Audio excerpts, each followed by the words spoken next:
No. There we go. And Can so we turn it up a little bit? that's the Let first them have. Let them know. welcome to the BRJA 13 for the month event.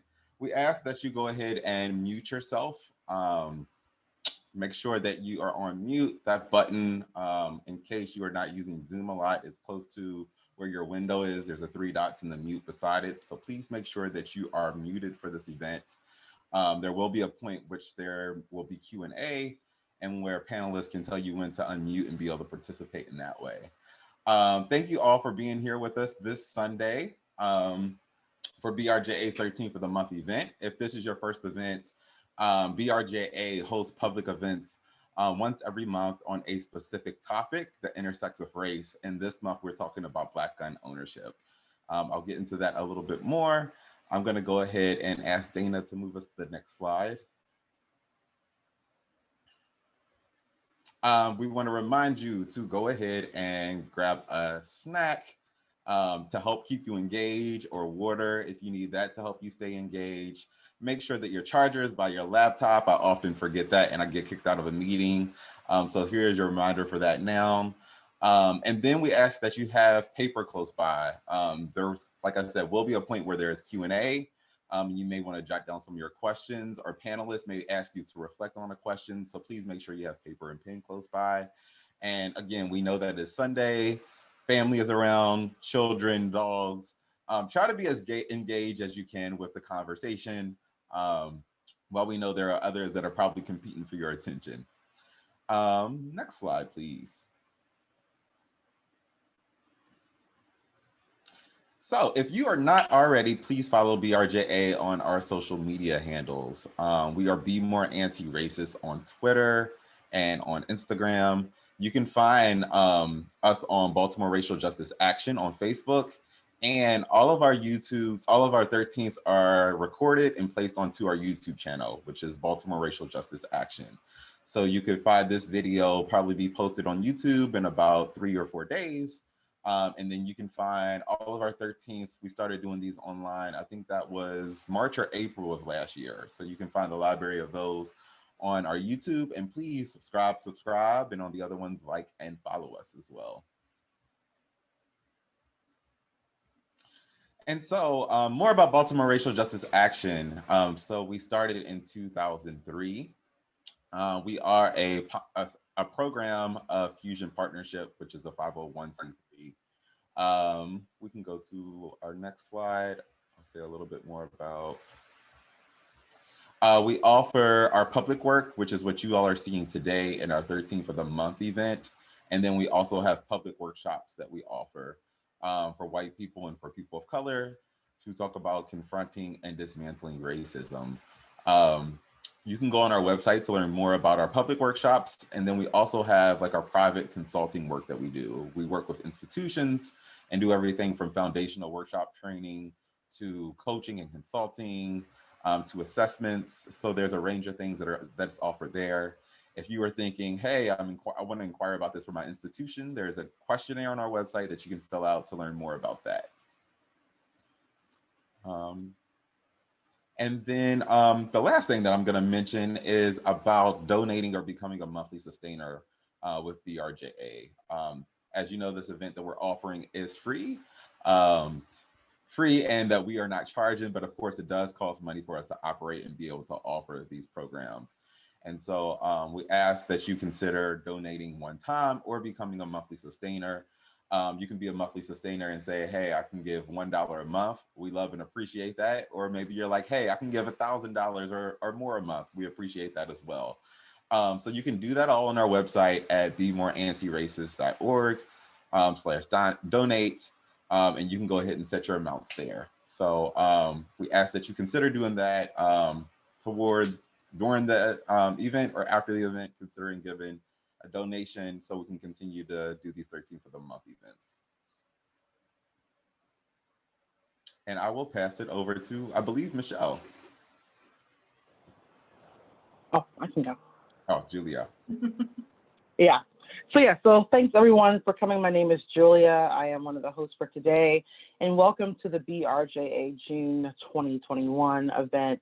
Black gun ownership, rebellion, resistance, and survival. Next slide.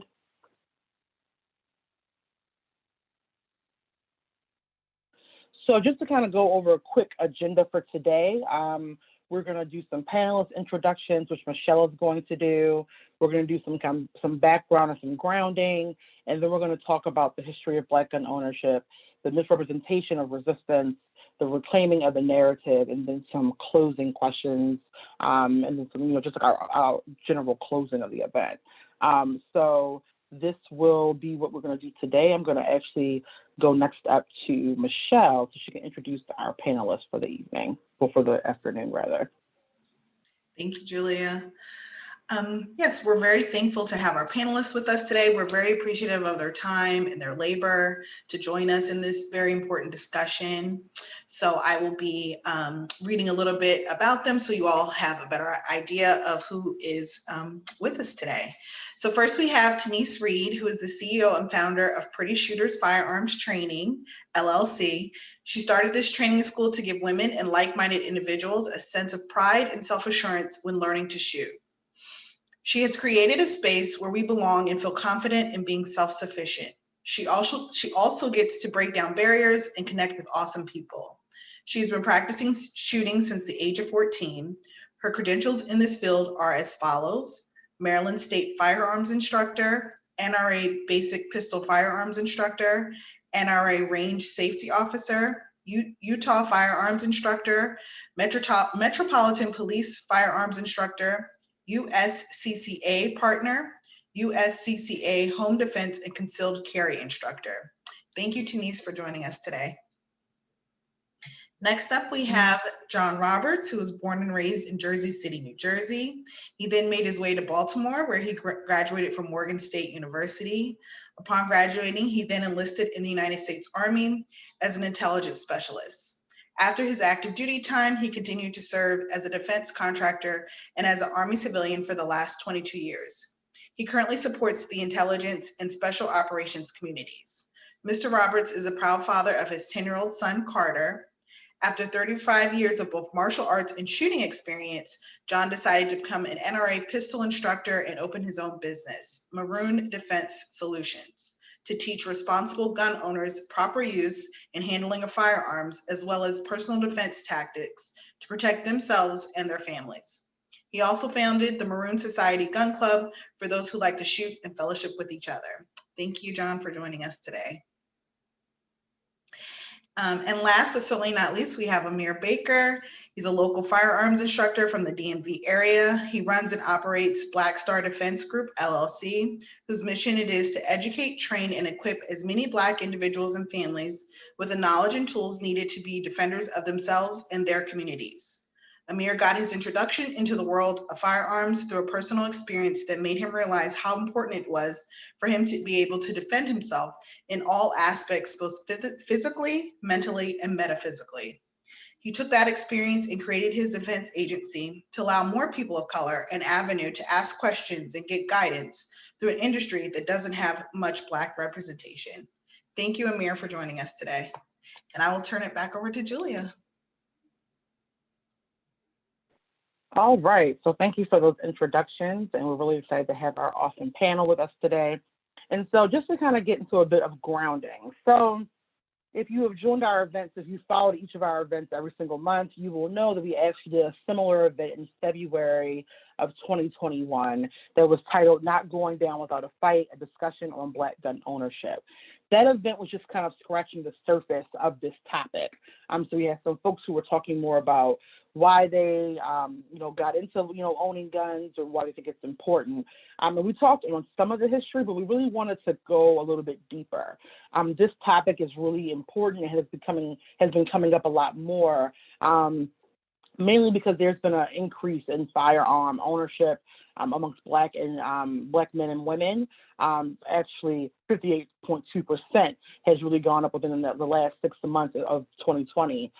So whether it's because of who's in the White House, whether it's because of the Black Lives Matter movement or any other kind of political movement, or if it's because of the pandemic, we've seen that a lot more Black people are interested in owning guns. And it's kind of talked about as like a new thing, but this is not actually a new part of our story. This has always been a part of our history. And we hope that with this event, we can talk a little bit more about that. So for example, next slide. We know that there have been a number of folks in our history that have used guns as a way of survival and liberation. So for example, we know that Harriet Tubman used to carry a pistol with her on rescue missions to, of course, protect the people that she was bringing, to freedom, but also that if there was anyone who was on that passage, she was kind of, you're a little bit shy or you're trying to turn back, she would use the pistol to persuade them to not do that. We know that Frederick Douglass, when he was asked, like, for slaves who were able to get free, how can they not be recaptured? He said a good revolver, a steady hand, and a determination to shoot. With Ida B. Wells, who said a Winchester rifle should have a place of honor in every Black home, and it should be used for that protection which the law refuses to give.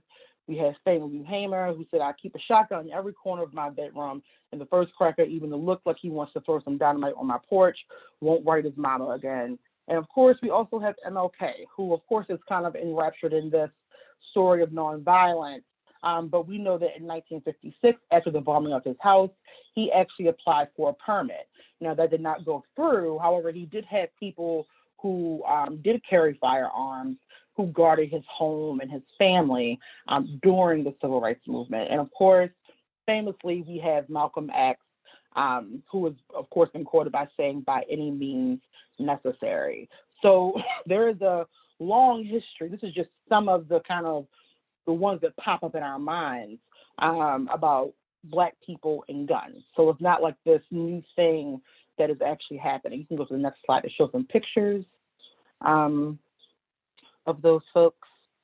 So we have this wonderful picture of Harriet Tubman and Frederick and Ida, MLK, mainly, and of course, Malcolm X. So just to kind of start off the conversation, I would love to ask our panelists, like, what is like a history or historic fact that really kind of got you into, that was interesting to you about Black gun ownership? I'll speak. I think my biggest thing was a lot of people don't know that this goes back a long time for us. I think that a lot of times they think that this is something new for us.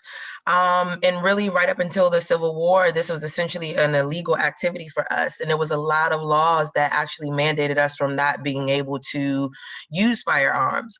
So I think that the consensus that you have to be a homeowner or a white American or, a certain race to have a firearm, we're starting to see that change.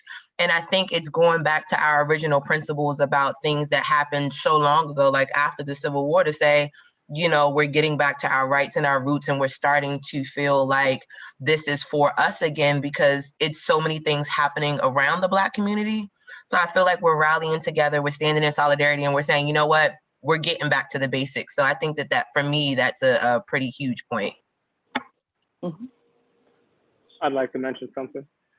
One thing that I noticed during kind of studying a little bit more about our history with guns was that during every pivotal point in history, namely when somebody of notoriety in the Black community, a Black leader like Malcolm X or Martin Luther King, or anybody of that stature was murdered, you would see a rise in Black gun ownership because you had these very prominent figures getting gunned down, and it kind of instills some fear in the community, realizing that, hey, we really have to be protecting ourselves. And so, we mentioned in the beginning, like, we had this 58% increase over the last year. And whether it was, who was in the White House, or whether it was a pandemic or some other outlying factor, throughout history, every time something major happens that kind of shifts our feeling of safety in this country, we tend to see some of these jumps in firearm ownership in our communities.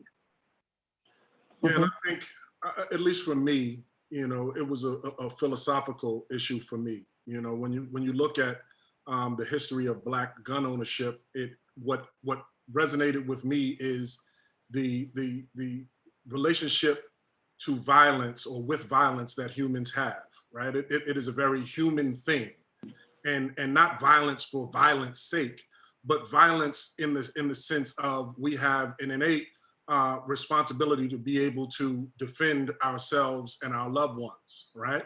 So for me, looking at it on a spectrum, right? Violence adjusts people's behavior, right? I don't care if your toddler does something wrong and you smack their hand.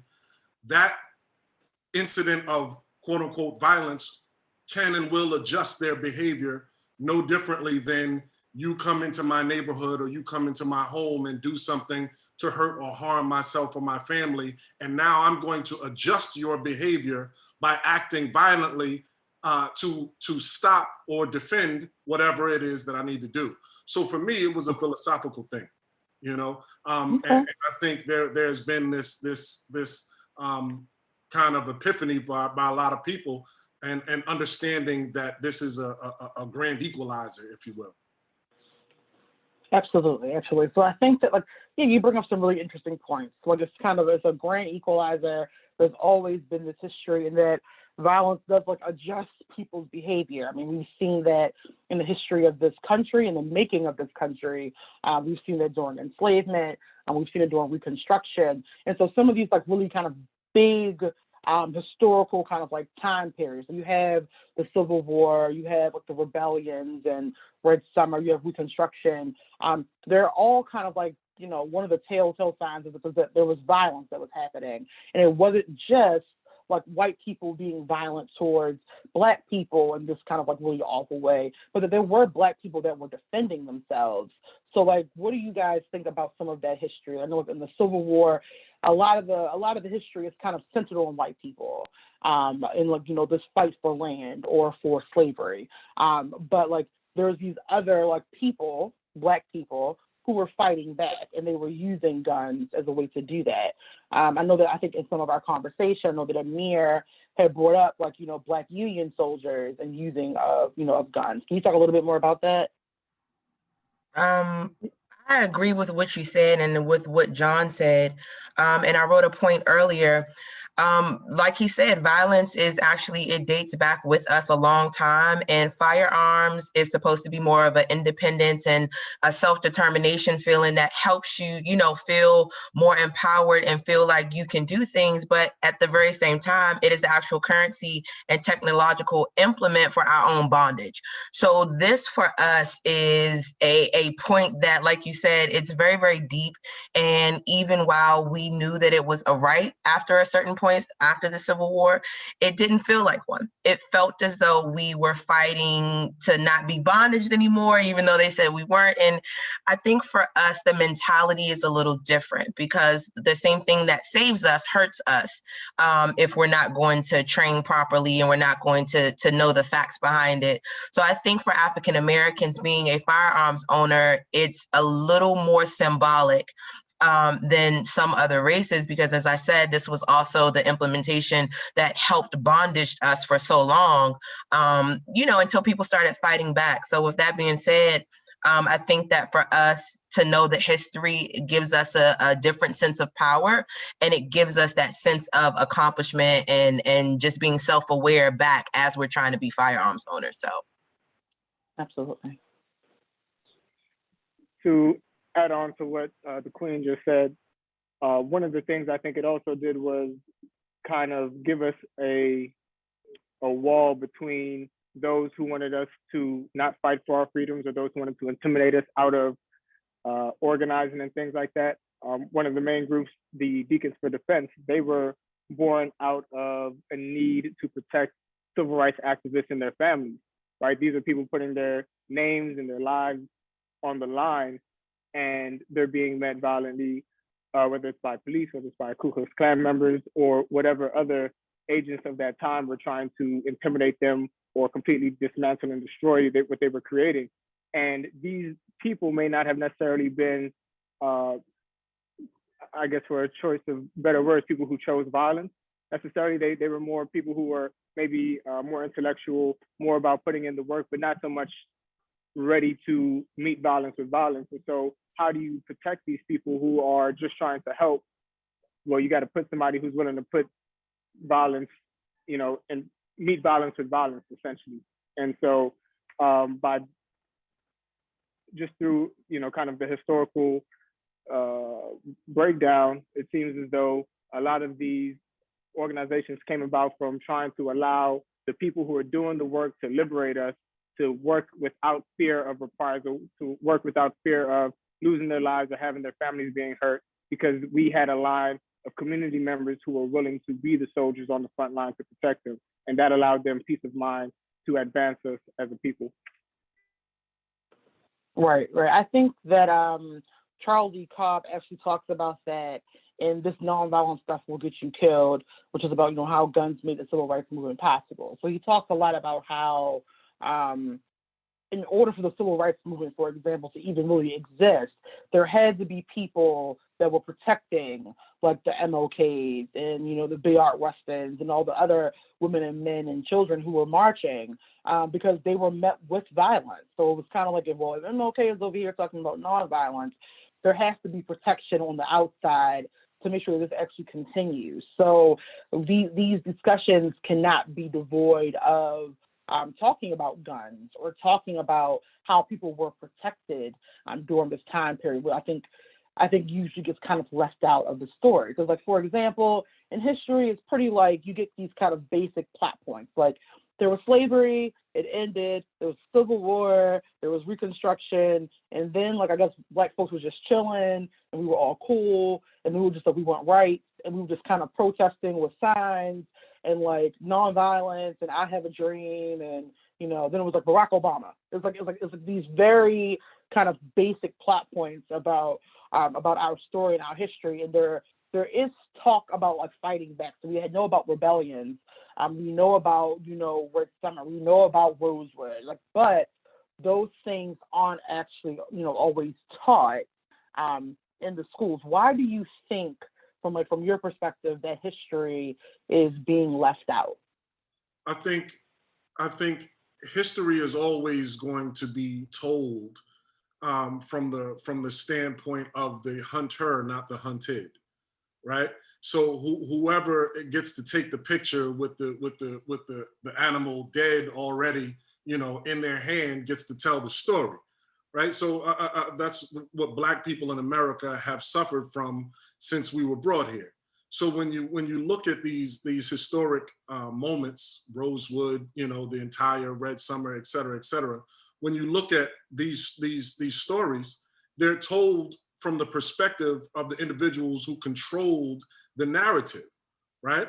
So you had Black people who were at a certain point post-slavery that had been, in a limited capacity, successful, had established their own businesses, had established their own land ownership, et cetera, that were living in a relatively peaceful environment, relatively within their own culture, within their own society, that was always, interrupted by white society for whatever reason.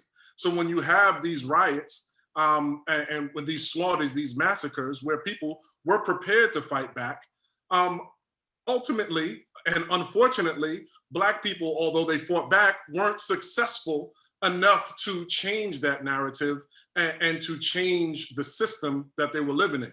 You know what I mean? So obviously the narrative was going to be told from the standpoint of the quote unquote victor. And that's unfortunate. And that narrative is shifting now.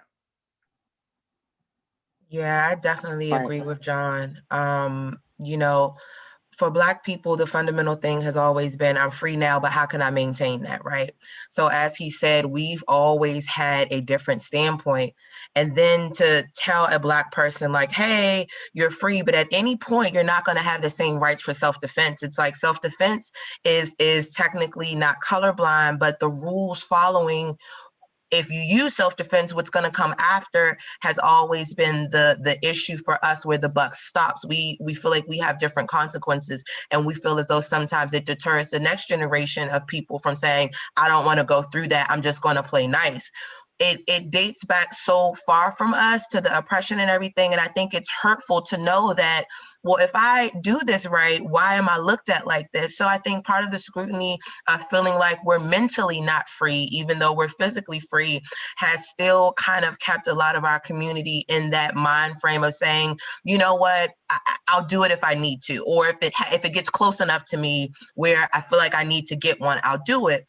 We have to kind of go back to the original shift and say we have to continue to fight for our mental equal rights. And when I say mental, I think that people don't realize that a lot of things on paper are saying that we're 100% equal, 100% free, but we see some things on the news that contradict that. So we have to continue the conversation, and we have to get back to how did this all start? The more you know, the more you can progress further. So same thing that John said, you know, the story's gonna be told from that aspect, depending on if the glass is half empty, half full. Right now, we're just trying to tell people with this discussion and everything that the glass is refillable. Absolutely. I wanted to piggyback off of Tanice's comments. Tanise, I love what you had to say about how rights for Black people in this country are always tenuous, right? They're never completely guaranteed, just depending on what happens to be going on in our country right now. We're seeing our voting rights being rolled back, right? But I kind of wanted to ask the panel,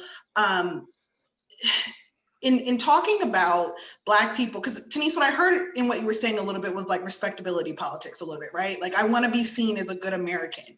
I want to be seen as doing the right thing. How much do you think the narrative around inner city gun violence also plays into Black people being hesitant to be responsible gun owners? And that's open to everyone. I'd say that plays a huge role in creating the taboo that is firearms in our community. One of the earlier conversations that we had leading up to this panel discussion was that I realized, coming from even my household, my family is West Indian, been in this country since the late 60s, and they're absolutely terrified of the fact that I train people with firearms. They still think to this day I'm sort of toting the line on doing something illegal. And I think that it has a lot to do with the fact that, at least from their perspective being here in DC through the 80s and 90s, where it was a very violent time, where Black on Black gun violence was at an all-time high, we were the murder capital, that their idea of firearms is essentially synonymous with criminal activity. And I think that's how it is for a lot of inner city Black communities. And so because of those years of violence and drugs, which was a pandemic in itself, that once we kind of started to phase away from that a bit, that taboo never really left. And so now I think what's happening, especially with discussions like this, and with more Black people getting into the industry, is we're starting to change that narrative once again to show that this is really what it's about. And it's not so much what we see on TV or in the movies or what's been glamorized in the news. That's just one segment of it that really has nothing to do with the guns essentially, but other factors. Yeah, I think it's a double-edged sword, actually, when you look at it historically, right? Because when you look at predominantly the South, the Black South, once Black people were awarded the same rights, and I say that loosely, the same rights as white people in their ability to own and bear arms, there was a fear. There was a huge fear that now you're going to have folks that have been done wrong generationally, you know, have this immediate uprising and kill white, right? But in fact, you know, that didn't happen. And then fast forward when you get to the late 70s, the early 80s, when you get to the Reagan era in the North, and you have the crack era, and you have so many Black people that were now criminalized and are now felons, and you look at all of the generations post that era, that now you have all of these felons that either cannot legally own firearms, but yet now still own firearms and do it in a felonious and a criminal manner. That's where the demonization began, right?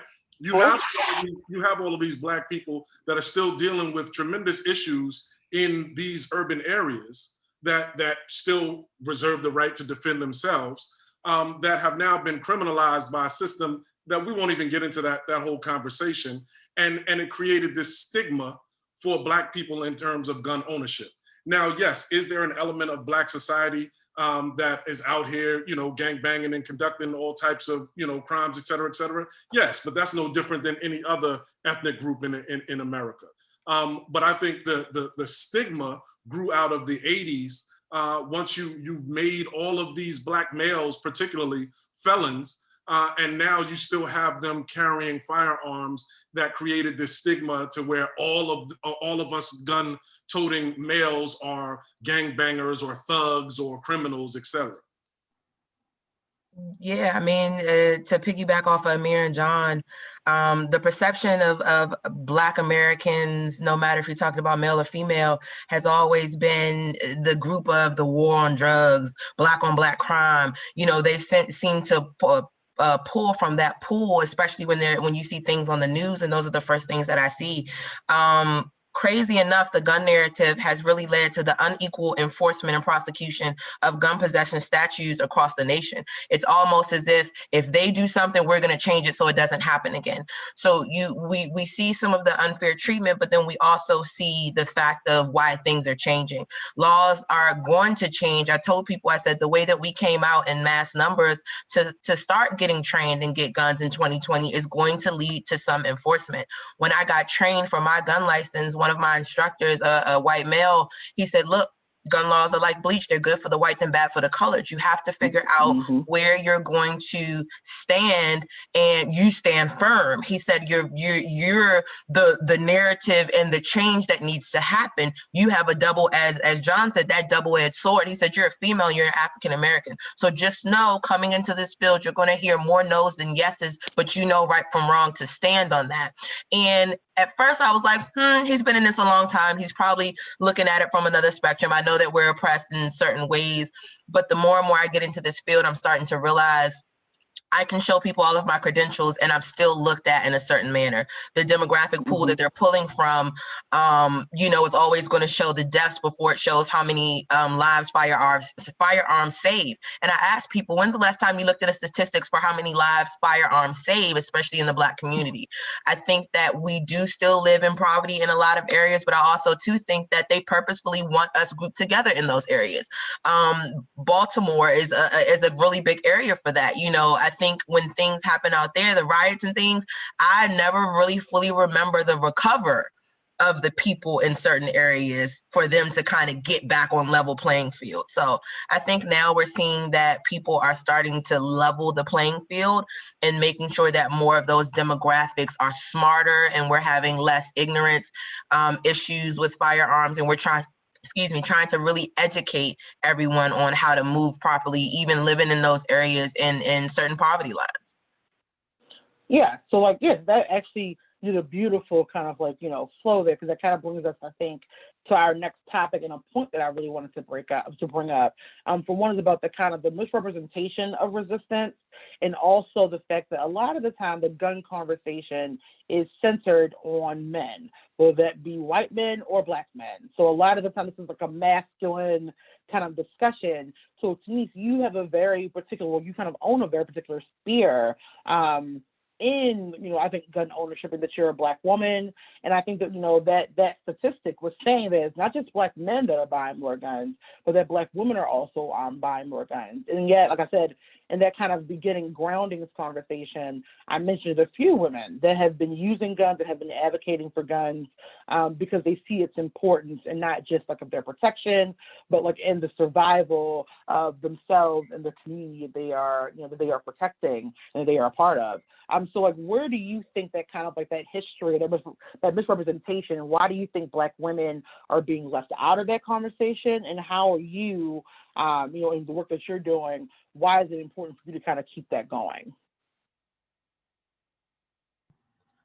I think part of the thing is even when you talk about Black people, you have to also know that it's still going to be separated by men and women. I think that for so long, the position that women have played, you sit at home, you cook, you clean, this, that, and the third, this is what you're supposed to do. In the Black community, we also are starting to see a lot of the police violence and things being televised, right? So I think that now we're being uncomfortable with, if something's wrong, calling an African-American, a Black man to the scene, knowing that he may not make it out. We've seen several instances where people are calling people and they're not even letting them walk up. You can have your tire blown out and we're calling just for help. And we're noticing that these small issues that should be handled appropriately are being taken out of context. So part of the reason why women are stepping up and why we should step up is because this has to be a family affair. I tell my children all the time, I have to take care of you, but you also have to know how to help someone in the household. This is how you pass down and break the generational curses of what they think we should look like, right? And I think it's helpful to the Black men. They need help at this point. So a lot of this comes down to, let's be self-sufficient. Let's just know that we can do this safely.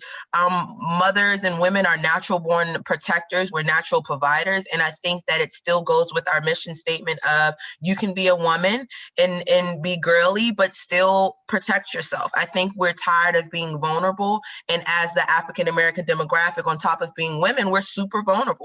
They have been saying the last few years that women, especially Black women, we're probably the most unprotected species on the planet because we have so many things to fight against. We fight against our own people for jobs in our own community. So where do we kind of feel safe from everywhere as a spectrum? And more women should get registered. I sleep so good at night knowing that I can protect my family and I don't have to wait on anyone. And I'm also empowered because I have that education component. So I know where we're lacking and how I can help. So more women definitely should get registered, especially African-American women, because the men, they need our help. They do. And I think also it's just important to remember that when it comes to police violence, Black women are not, left out of that number. We've seen an increase, but was very rarely discussed, once again, due to, of course, like sexism, patriarchy, misogyny, that Black women are also being killed by the police. And unfortunately, it would be remiss not to mention that, interpartner violence is also a thing that Black women have to also deal with. All women, but like particularly Black women are also dealing with protecting themselves, not just in a community, like against these kind of like oppressive factors outside of our community, but just like also within our community, protecting ourselves against sexism and rape and, sexual assault. Those are important topics, I think, to bring up. What are some things that, Tanith and the rest of the panel, you would recommend for Black women who are maybe on the fence about owning a gun or getting trained? So I know for myself, like, I don't own a gun. I have shot a gun a few times. I have friends that do own and who are passionate about it. But what would you tell someone a Black woman who is like, I don't know, maybe, or I live alone? Like, what are some things that I can do, like, to protect myself outside of owning a gun? But like, if I am ready, like, what is my next step? I think the first step, and this is just in my humble opinion, I think the first step always is to get to the point where you have that psychological shift, all right?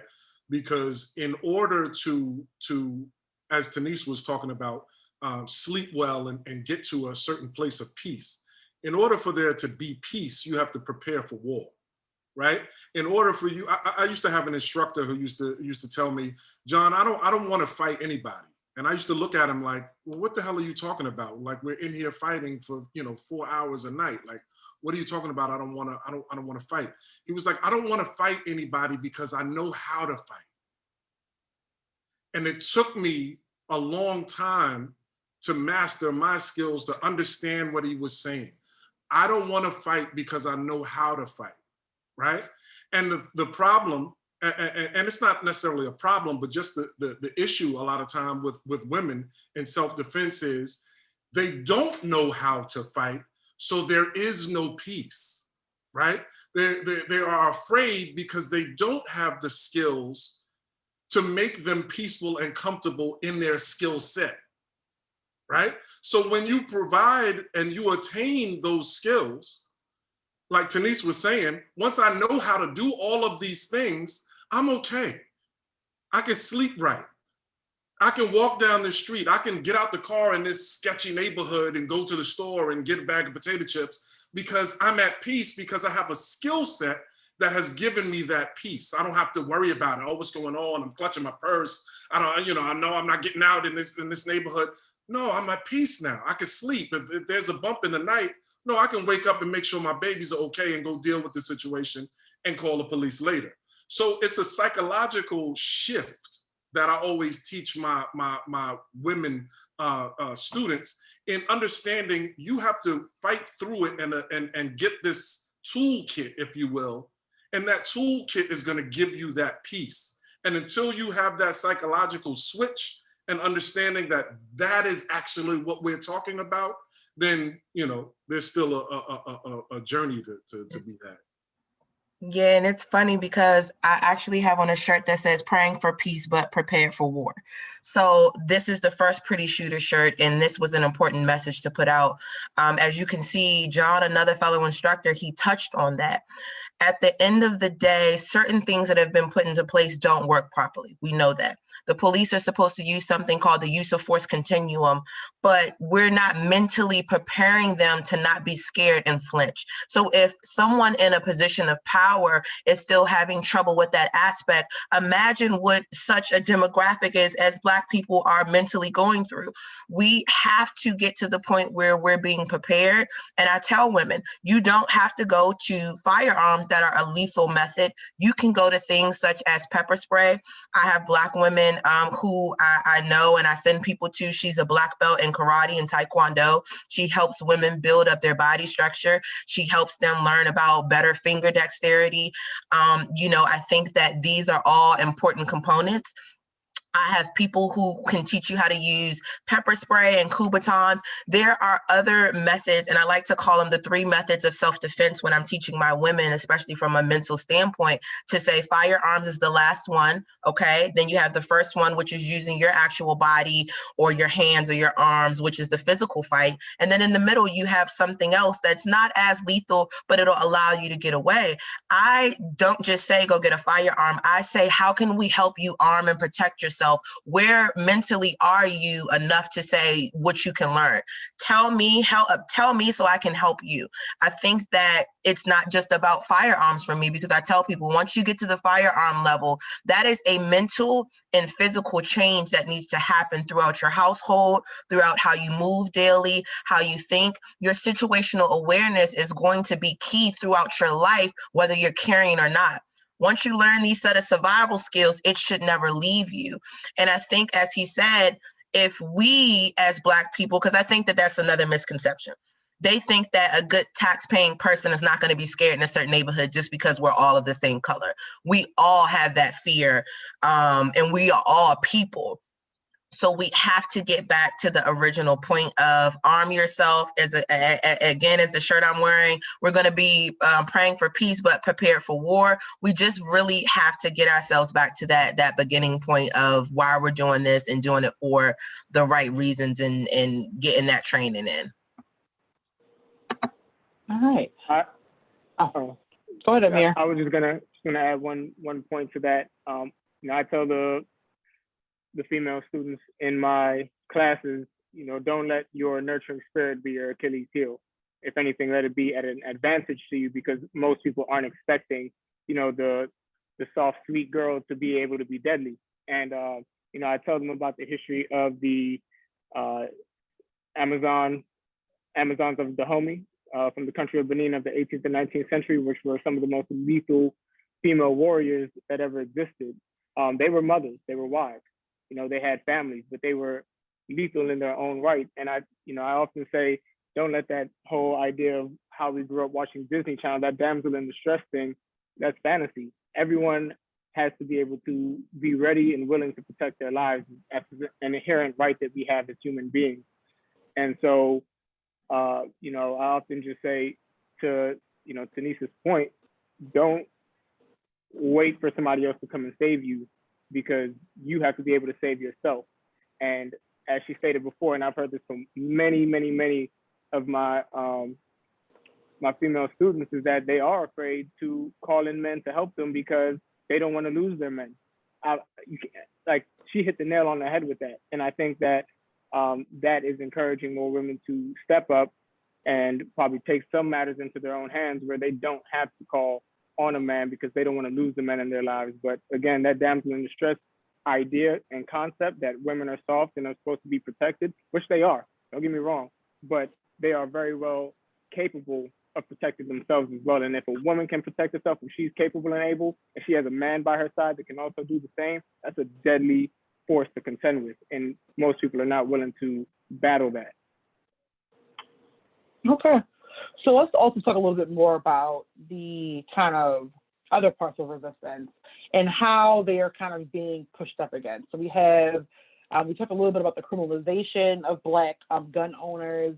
We talked about some of the history of, you know, the crack era and how that has had an impact on like people thinking one thing about Black people who own guns versus kind of the history of that. But then of course there is the, you know, groups like the NRA and other like white gun kind of owner lobbies that are protecting the Second Amendment, right? But a lot of the time it's not Black people who are usually the face of that organization, who are not, you know, getting the kind of support that maybe they need or deserve from these organizations. And a lot of the time they use like maybe racist, they use racist language or like, you know, exclusive language that don't make Black people feel, I think, just like a part of that group. So groups like the NRA and other ones, like how is it also aiding and abetting this kind of misrepresentation of resistance? I would, this is a very, very interesting conversation, a very interesting topic to me. So if I could have just one minute with this, right? So, and I'm speaking as an NRA certified instructor. So, you know, take it for what it is. And let me preface what I'm saying with this. As a Black man who is an instructor and NRA certified, you have to separate the business from the politics, okay? And what I mean by that is this. If you want to have the bona fides, if you will, right? And you want to have the credentials and you want to go into business. I'm not talking about your buddy that everybody calls because he or she can shoot and they want to go teach somebody how to shoot. I'm not talking about that. I'm talking about if you want to have a legitimate business or corporation that you can go out and legitimately educate people and you want the credentialing, unfortunately, or fortunately, depending on how you look at it, the credentialing agency that has that reputation is the NRA, okay? Let's just be clear. And for all of my fellow NRA instructors, you understand that. Later on, you have, you know, USCCA, okay, cool. But everybody knows that the big dog in credentialing is the NRA. So if you want to go into business, you need that credential, all right? Or you would like to have that credential. But from a political and social standpoint, everybody, as a Black person, you understand that the politics that are represented and that they are speaking for are not those viewpoints of the Black community. All right. So if you are conflicted, you should not be conflicted because you should be clear on who the NRA actually represents politically. Okay. So when you have people that you want to take their shots and jabs at Black NRA instructors, miss me with that whole conversation completely, because I'm clear on where I stand with my people, but I understand for business, there is a credentialing that is required so that I could come and legally give you some training.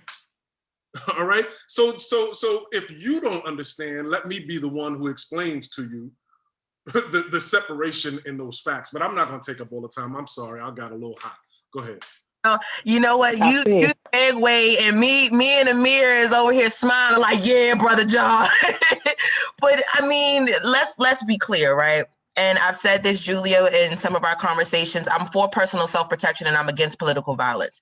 NRA is, and again, I'm an NRA instructor, NRA rank safety officer. So all the instructors here, you know, we have both sides of the spectrum, okay? I think that when I say that I'm for personal self-protection and against political violence, it still goes back to some of these groups who originally, were for one thing and now they're for something else. So again, the NRA actually, their position is about the Second Amendment, where you have a personal right to bear arms at any time. And any legislation controlling that right was an unconstitutional infringement. However, right, that's like their ultimate overall standpoint in a sense, right? However, you have to understand that a lot of things, in a lot of ways that we are treated, that's political violence, because it goes over our head to the point where, can we really change something overnight? We can't. A lot of these groups, NRA included, they stand for the 2A amendment.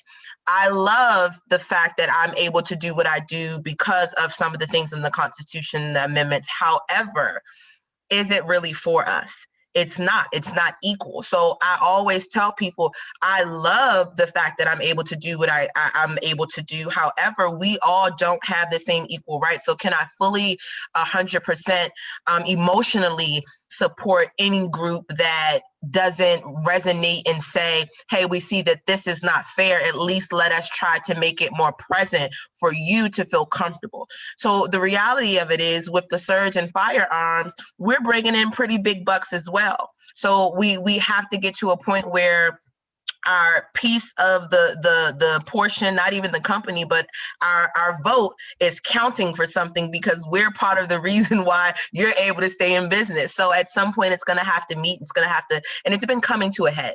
I can see in the next few years, it's going to be a lot more of these conversations about these groups that are 2A, but if it's really firearms for all, it's going to be firearms for all.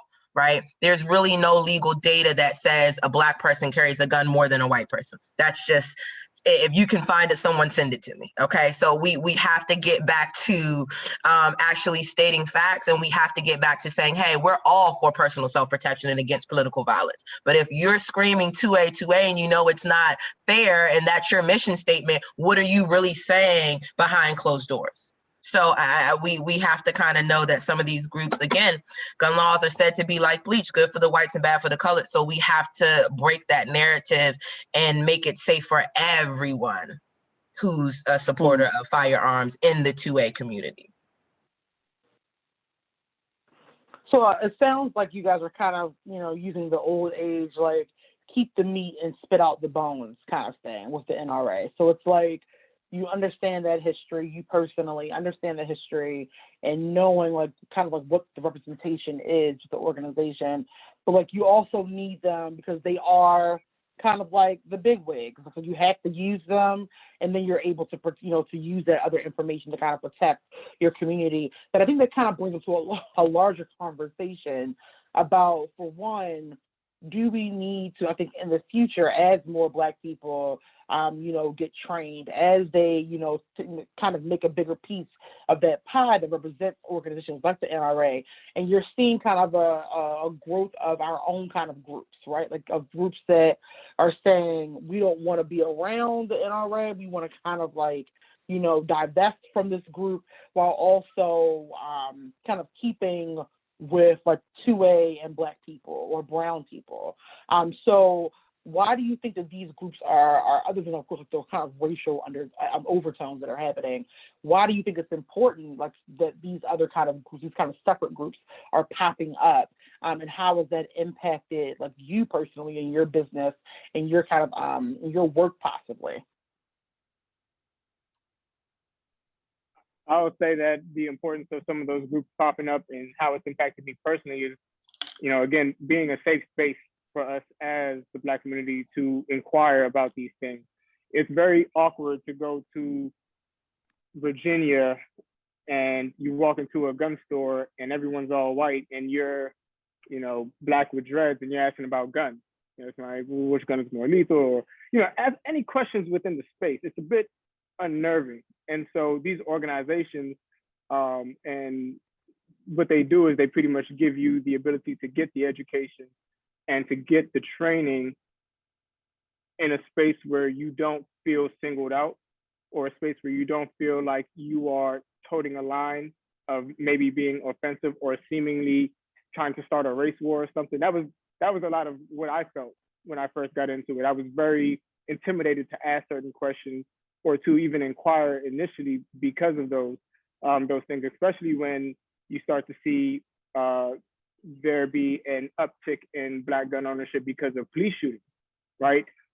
Some of these other organizations and some of these other establishments support the police very heavily. Some of them are former police officers. And so here you have like this conflicting dynamic of people wanting to get into a space that is kind of controlled by another group that has kind of this opposing this opposing thought process. So for me, I think that it's important for these groups to be present in order to give us that platform to be comfortable, to get the information and get the training. However, I do think that it is an uphill battle for them because it's even hard for other white organizations like the USCCA to even be recognized in some states. Like USCCA credentials are not covered in all 50 states.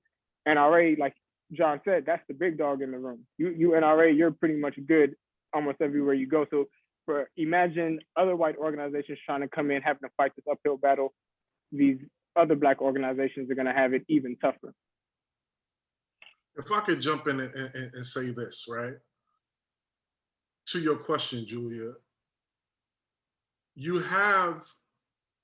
there are a certain portion of Black people, and this is not a knock at all, who require a safe space for Black people, right? So when you have these, like the NAGA, the National African American Gun Association, when you have an organization like NAGA, and I love NAGA, all right? I love saying NAGA, I love NAGA, I love what they do, right? But what I'm saying is, there are certain people who just inherently require a safe Black space for them to do Black things, learn Black things, be with Black people, right? And there's absolutely nothing wrong with that because I love it too with certain things.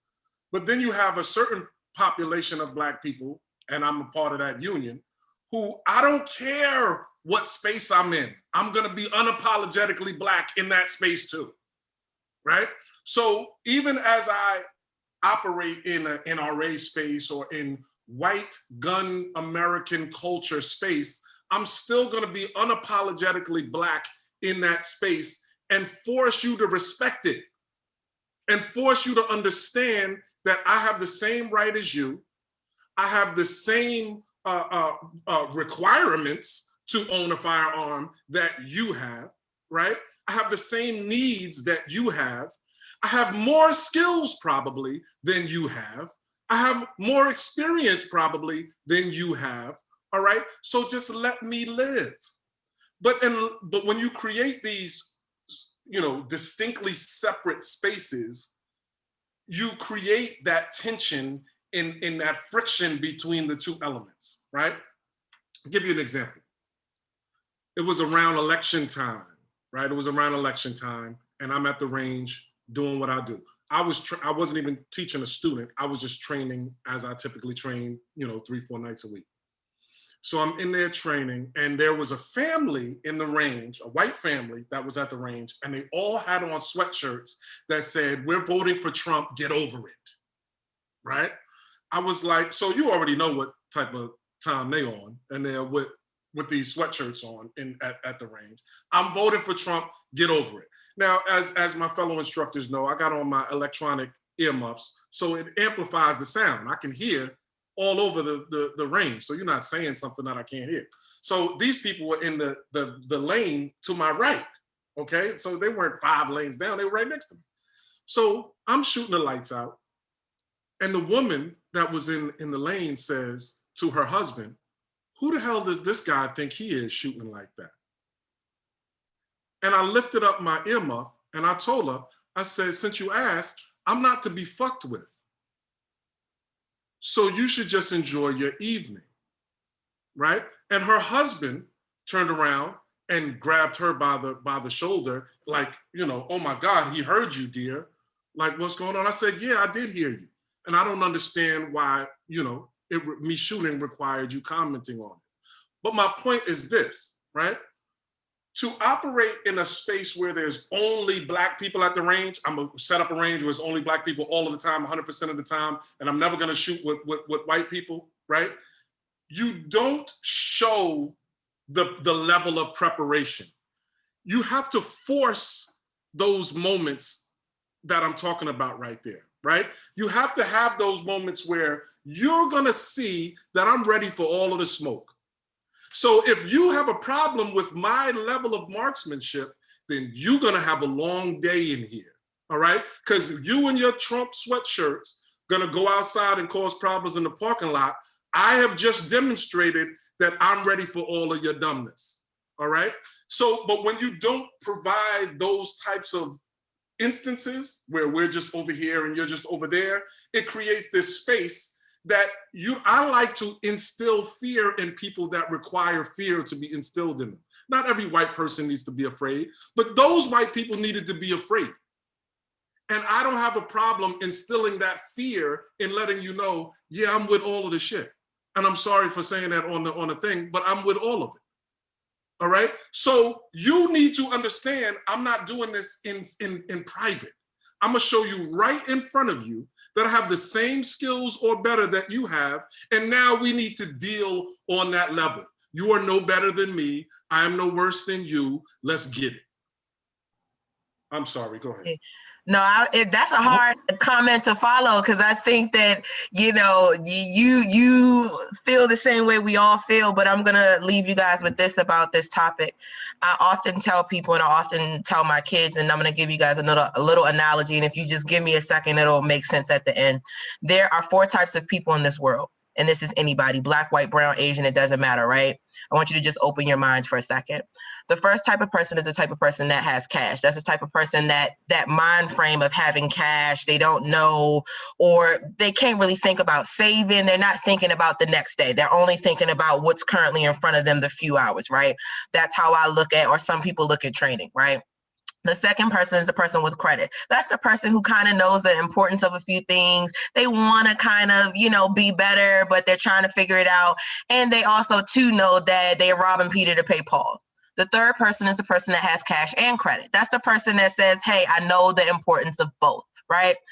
The person that I strive to be is number 4, right? Most of us are number 3, but number 4 is the reason why getting more organizations, getting more foots in the door, getting more conversations going, getting more panel discussions happening and more talk. And like he said, we're not going to just create a space for African Americans. We need everybody to understand that you're going to have to accept it. We need to start deteriorating some of this nonsense about this racial stuff, this issue. Like, we need to dead it because there's much more going on. The fourth person is the person with knowledge. And honestly, a lot of us, as he said, in the way John put it, he pretty much is just demonstrating that he has the knowledge to be respected. So in a field of something that's so serious, your comments don't matter, because we are letting you know that we're doing this respectfully. We're not creating more ignorant firearms owners or careless firearms owners. We are to be respected. And again, what I just told you guys, as far as the analogy, has nothing to do with money per se. It's the mind state. Okay. It's the mind state of that person, the cash, the credit, the person who has cash and credit, and the knowledge person. If you have knowledge, you literally should be able to walk in any room and not fear any man and do your job successfully. So as important as it is to create new eras and new companies such as the NRA, as Amir said, USCCA is white owned and they're having trouble reaching all 50 states. It will happen one day, but we have to continue to acquire knowledge and be unapologetic as we're exhibiting that we are responsible and we want others to be responsible. Because that attitude that person had at John's range, you're letting me know that you have animosity. So again, you're coming with political smoke and of your personal feelings. And this is not a realm where personal feelings lie, because someone can hurt themselves. So you have to remember, safety is universal. That's why they're called universal safety rules. So a part of that needs to be respect the people, respect the firearms, and they'll respect you in that space as a whole.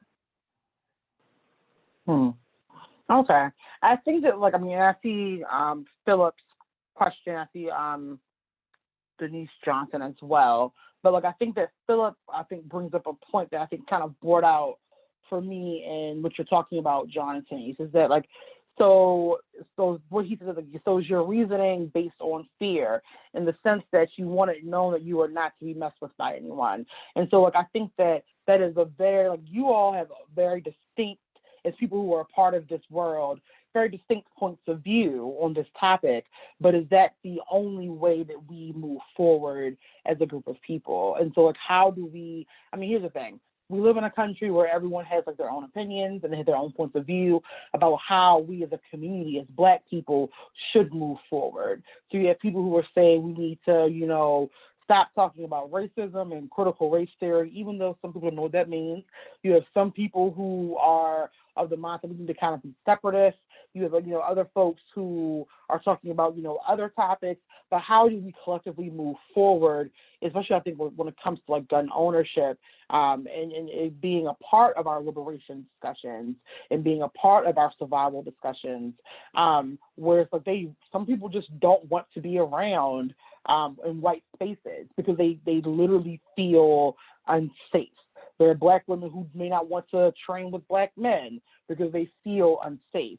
So how do we move forward? Because that can't be the only strategy, and we can't let fear, I think, sometimes be the only motivator, at least in my opinion, in that kind of, you know, when we're talking about community-based stuff. No, I don't think, for me, to answer the brother's question, and I saw it in the chat, for me, it's definitely not all about fear, right? Is there a component of fear? Yes, a small component of that, because we're talking about the ability to be able to take life, right? So there's always going to be a component of fear, an element of fear, but that for me, that's not what I'm talking about. I think for me, there are a lot of people, and this is just my perspective, there are a lot of people who think that the term ready and prepared are synonymous, but in my opinion, they are not, right? There are a lot of people who are ready to do a lot of things, but in my opinion, they're not prepared to execute or implement that, right? There are a lot of people right now who think because I have a first aid kit in my house or in my car, I'm ready to handle a medical emergency. But in my opinion, you are not prepared for any medical emergency because you don't know how to use half the stuff in that emergency first aid kit. All right. Do you know how to set up an IV? Do you know how to, you know, apply pressure and handle certain things, apply a tourniquet or whatever it happens to be? You are ready. You have the gear to do so, but you don't have the requisite skills to implement you know, whatever that action happens to be. And as it relates to firearms and as it relates to Black people and their overall preparedness, you have a lot of Black people who are ready, but I don't think that they are prepared, right?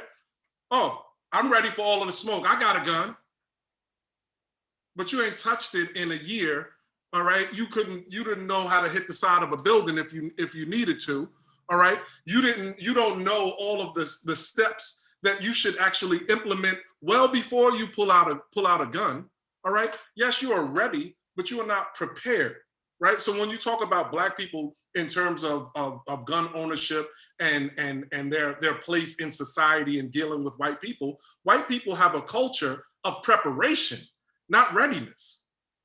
You have children in America, all right, white children in America, whether it's in Nebraska, Oklahoma, or Georgia, or wherever, Mississippi, Louisiana, wherever it happens to be, that grew up in this culture.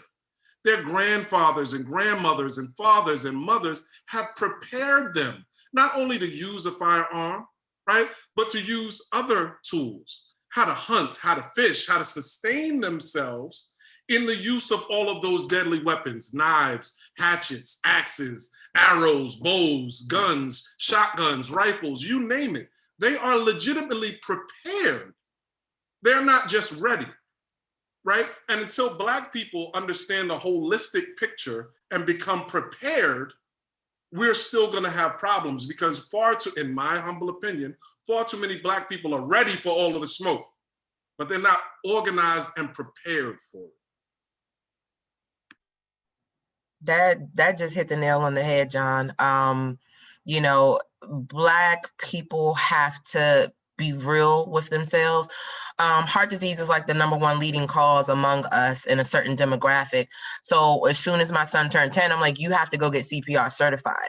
I tell and I preach certain things because I say, we have to not wait for a group of Girl Scouts or Boy Scouts to be able to teach us these skills. These are all things that we can spend our time doing and learning. So my children have to be CPR certified because they have to know, like, hey, you have to contribute to this household. You have to know what a cat tourniquet is. You have to understand that if mommy goes to the door and it's an intruder coming and I shoot, I'm going to need you to assist me because I had to protect you. So it's a chain of command. And as John said, a lot of us are ready and we want all of the smoke, but coming to a firearms class with a good vetted instructor should give you a lot more components than firearms. This is something that is not going to happen overnight. If you come again to someone who's going to tell you about the back end, about the first aid, about things you need to have in your house, most people who live near where I'm at in DC, they don't have a grab and go bag. And I say, we see natural disasters happening, things such as Flint, such as Katrina. And I remember telling people, when you see these things happen, how did you prepare after you saw Flint? How did you prepare after Katrina? Just because we don't live near a body of water, if you saw that the government or groups of people could not help themselves or no one could help them, why not prepare just in case? A lot of times we get so fixated on, oh my God, that's so bad. I can't believe that happened to them. I'm going to pray for Flint. They're still having water issues. And yet everybody that I've told about getting life straws and making sure that their homes are prepared, they look at me like, oh my God, I never thought about that. We cannot continue to treat police as if they're crime fighters. Their job is to respond to something in progress. We cannot continue to talk about politics and how they're so corrupt, but then turn around and wait for FEMA and all these other places to be our main resources. We have more resources and more tools if we choose to apply them. People really have to start working together, and we have to do it in a way that Black people create the space for themselves where it's just us. But if we're not going to segregate things like doctors and police, we also too have to make sure everybody in every space is on the same page, because it's a respect factor. If you respect me, I'm more likely to live as a Black person once I walk out of your presence than if you piss me off and we get into it. Like John said, they're prepared. They have no problem and hesitation with saying, you know what, we're going to do what needs to be done. So we have to make this even, and we have to mentally be on the same page and with the preparedness. So going forward, train, train, train, train, train, train, and train, train, train some more. Okay, train for everybody. And again, for white people, I would suggest they need to mentally train and just do some backlogging on how they got to where they are. And it's not all of them, but some of the ones they just need to do a little research to say, how did we get here? And then some of their own questions will start being answered, because honestly, if they talk to us more and just tell us, hey, this is what we feel, we can have an open dialogue all day, but what are we going to do afterwards? So. All right, Michelle, I know that you were going to ask a question or follow up. Sorry, I didn't have anything at this time, Julia. Oh, okay, cool. So I see some folks who are saying they appreciate the conversation and talking about preparation, which is awesome. And so I think that, I think that the ready versus prepared kind of topic is something that I hope gave a lot of other people things to think about, and myself to think about. And I think what I'm also getting from this is that we talk about the culture of white people who are growing up and learning this information. They're kind of brought up in it. But we also kind of talked about earlier how there is this Black tradition. This is not necessarily a new thing for us. And you guys have talked about kind of being a part of that tradition. And this is why you're obviously very, very passionate about what you do. And that really comes through, I think, in your conversation, which I really, really appreciate. So I guess, as we're kind of getting into that reclaiming of the narrative, it reminds me of what Denise said in the beginning about this is about getting back to our rights and to our roots. Right. So this is about you kind of reclaiming and taking and having a stake in that tradition of Black people, of the Harriets and the Malcolms and you know, the Idas and the Fannies who are saying that guns are important, not just for the survival if we're going to be hunting, but also, you know, for our liberation. It's about us fighting back, but also about protecting ourselves. And I think that is a really beautiful thing.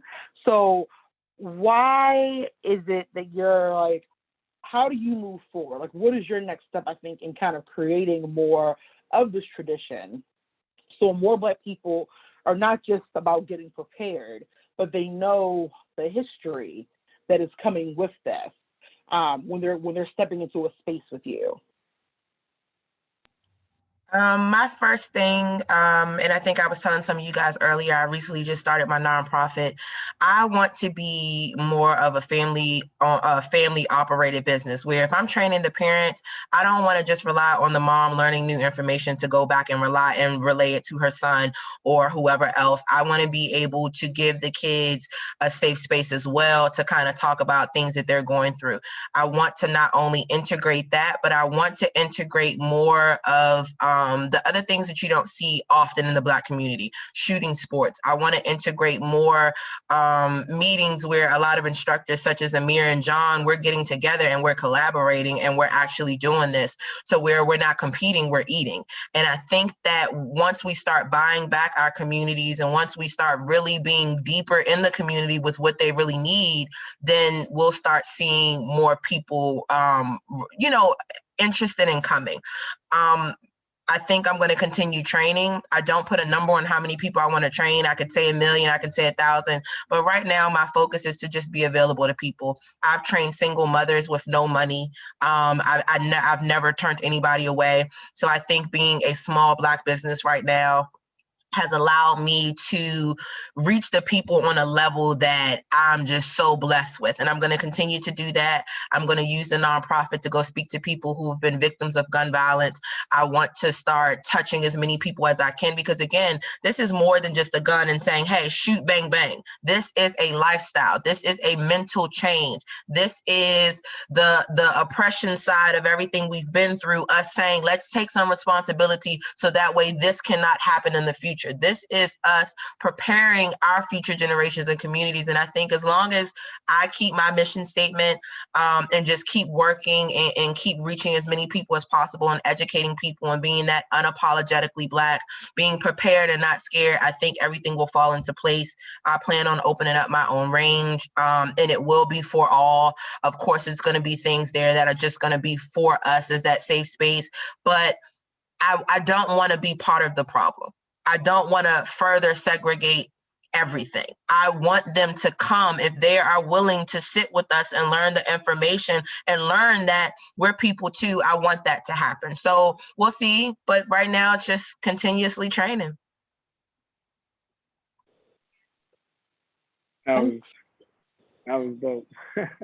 For me, as far as reclaiming the narrative, and quite honestly, I had never thought so much about incorporating a lot of the history until we started preparing for this panel discussion. And it sent me down my journey of learning more of our history and seeing how important it is to correlate that with what we're doing in the classroom.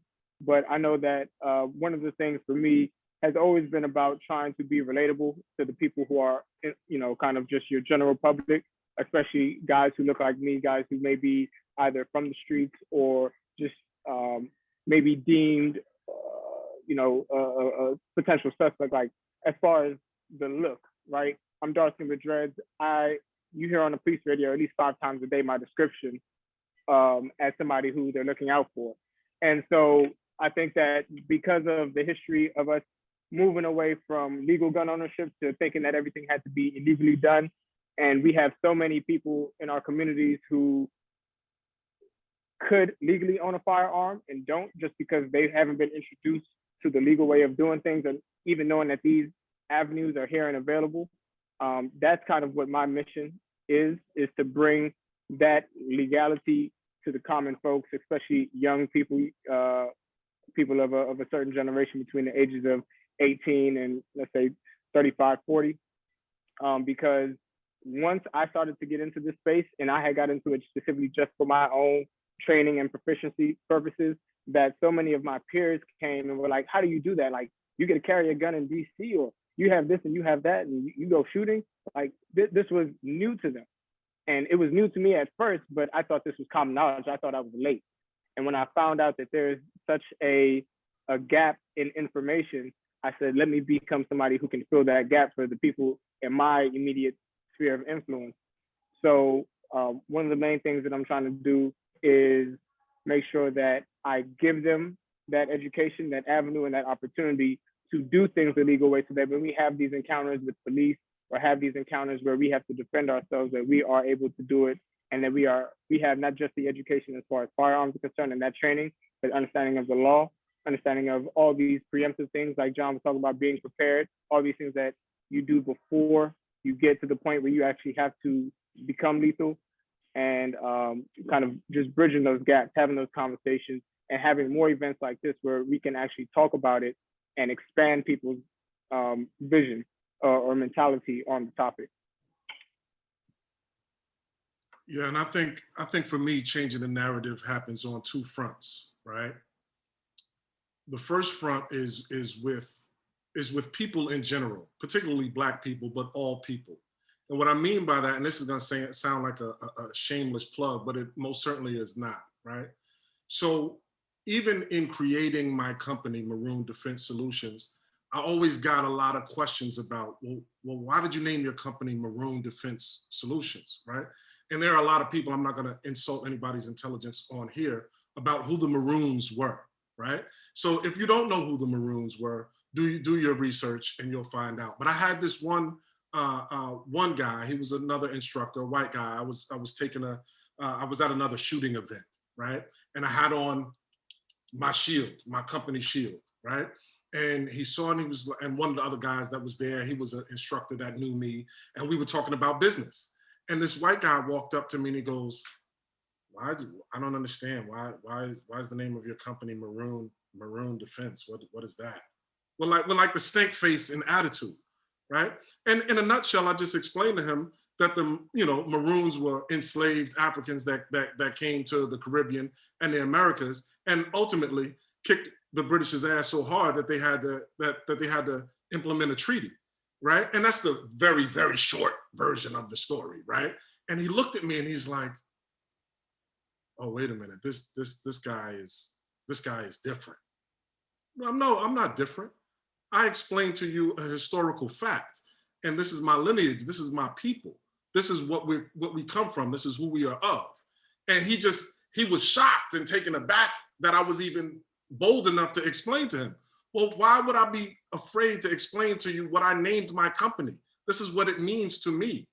And then he looked at the shield, and he's used to seeing European type shields that badges are. Badges are in the shape of European shields. But I have my shield as an African shield with camouflage on it. Yes, I'm former military. Yeah, you'll have the camouflage on it. But this is an African shield with spears on it. Not like your special forces shield that you'll see when you look at special forces shields, right?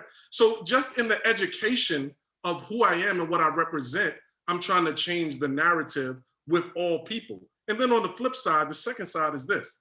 Now, I train everybody, men, women, children, down to the age of 12. I train everybody, right? But I also train a lot of law enforcement. And what changing the narrative is having a range full of 20 white cops with a Black instructor. So not only teaching them the skills, the actual skill set, but putting a face in front of them, all right, that is now changing the narrative that not every Black person that you see out there is somebody that is either a criminal or is less than you.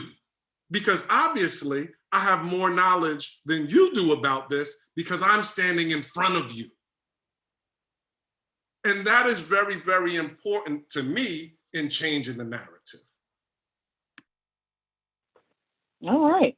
Well, I want to thank you all for a very, I think, impassioned discussion about some of the history, about like why this is important to you and how you guys, I think, are changing and reclaiming the narrative of Black gun ownership.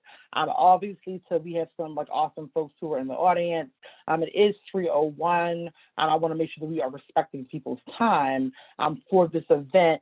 I'm going to ask Dana to put the PowerPoint back up really quickly, because our wonderful panelists also have their own organizations. You go to the next slide right here, where, you know, they are, of course, training people and helping people who are either new to the gun discussion and want to get trained, or maybe want to get some more information.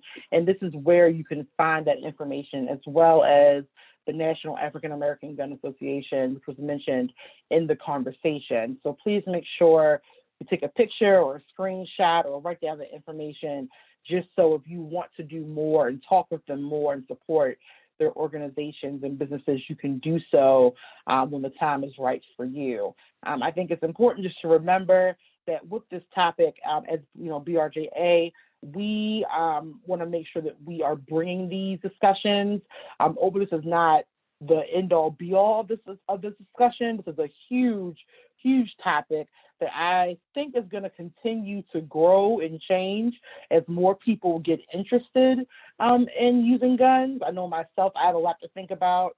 I have friends who, you know, who are fellow like young women who are like living by themselves, and that's been a topic on their brains.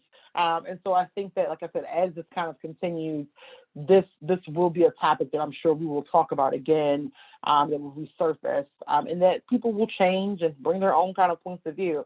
But I do want to thank Denise, Amir, and John for coming on this lovely Sunday and talking with me, and all the other days and all the other emails you guys had to read, just to kind of like get ready for this event. So we really, really do appreciate you coming in and sharing your knowledge and your points of view with us. So thank you so, so much. For the next slide, as we mentioned, we BRJA does have an event every single month, and they fall on the 13th.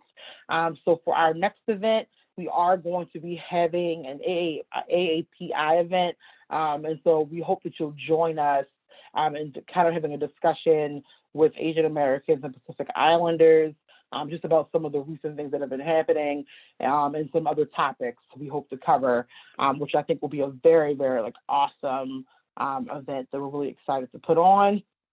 And lastly, the last kind of plug, once again, if you would like to donate to Baltimore Racial Justice Action, please make sure that you go to bemoreantiracist.com/donate to see more events like this one and others in the future.